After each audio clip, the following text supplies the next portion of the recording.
Hello everybody. So, okay. In the last video I posted, I was talking about how I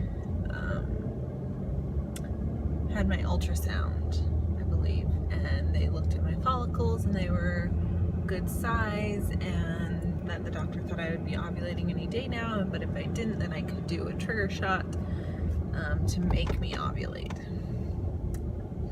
So, I think the video I made was like the night of the ultrasound, and the doctor told me to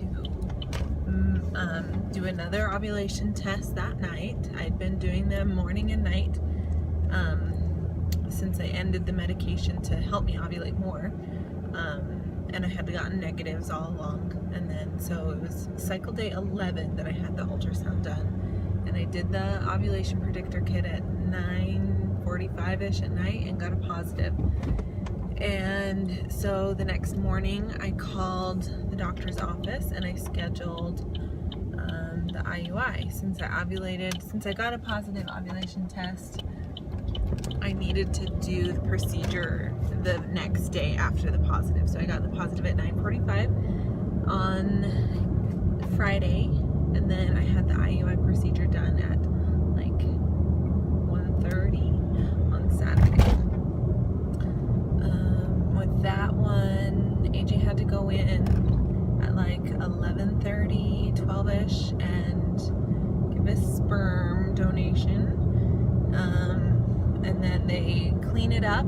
They call it cleaning, but they like take out all the semen, so it's just sperms, and they call it washing, and they take out all like the deformed sperm or the slower swimming sperm, and they just take like the best of the best. So we had lunch in between. I went back for the procedure. Procedure this time was a little more painful than the first time. The nurse couldn't get to the opening of my cervix, so they have to put in a speculum. And all you ladies who've ever had a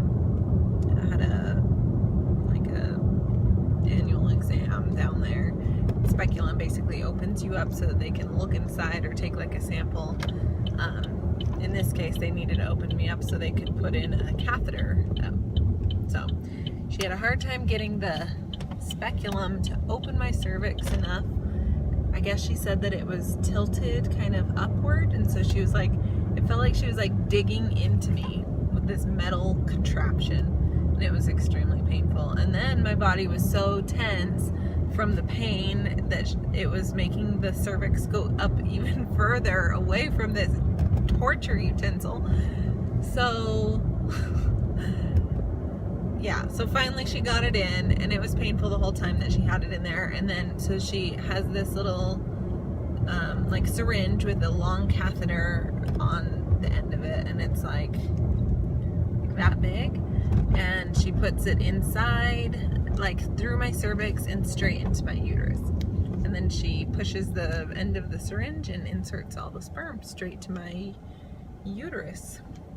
And then I had to lay there for 10 minutes, and then I got up and went out, and I had asked for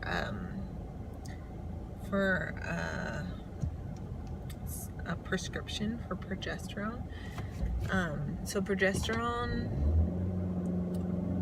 is the hormone that your body naturally creates after ovulation, and it releases the progesterone from the follicle that released an egg, and your body does it naturally in most cases, and it's really rare for your body to not do it. But if it doesn't produce enough progesterone, it can't support a healthy pregnancy, because it helps increase the lining of the uterus to prepare for the egg and the sperm to implant and stay there for 9 months.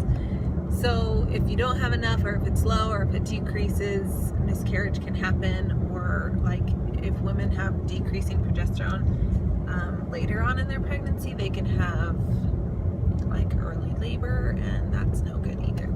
So there's a debate among doctors about whether or not taking progesterone after a fertility treatment is effective. I know that another reproductive center here in Utah, they just give progesterone as like their standard of care after an IUI or IVF cycle.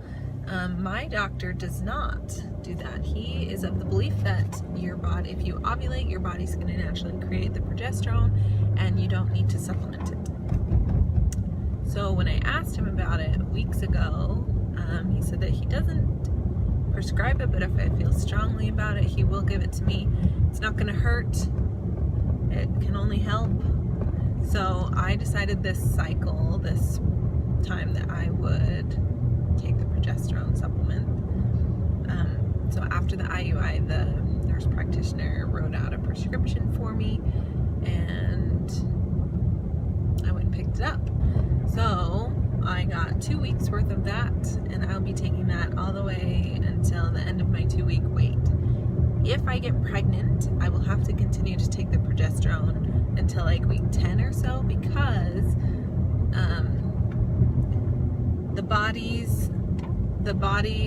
so progesterone is needed to keep the lining thick, and then after about 10 weeks, the placenta is developed enough to support the fetus, and it doesn't need the progesterone as much.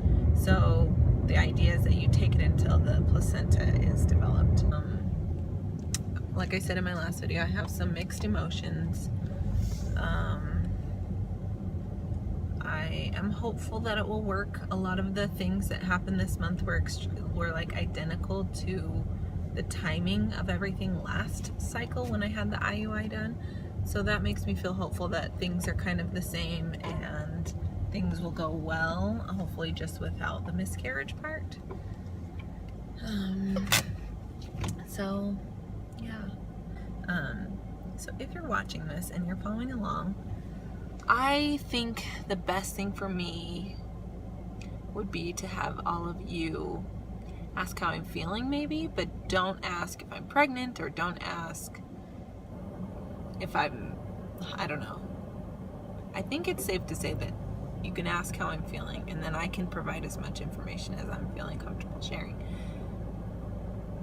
So yeah. Thanks in advance. Anyways, I'm at Winco. I'm grocery shopping. So I'm going to end this video and I'll put it up sometime tonight or tomorrow so that you guys can kind of follow along and see what's going on, and you can have all the details and all the inside scoop. Yeah, well, thanks for watching. I'll see you in my next video.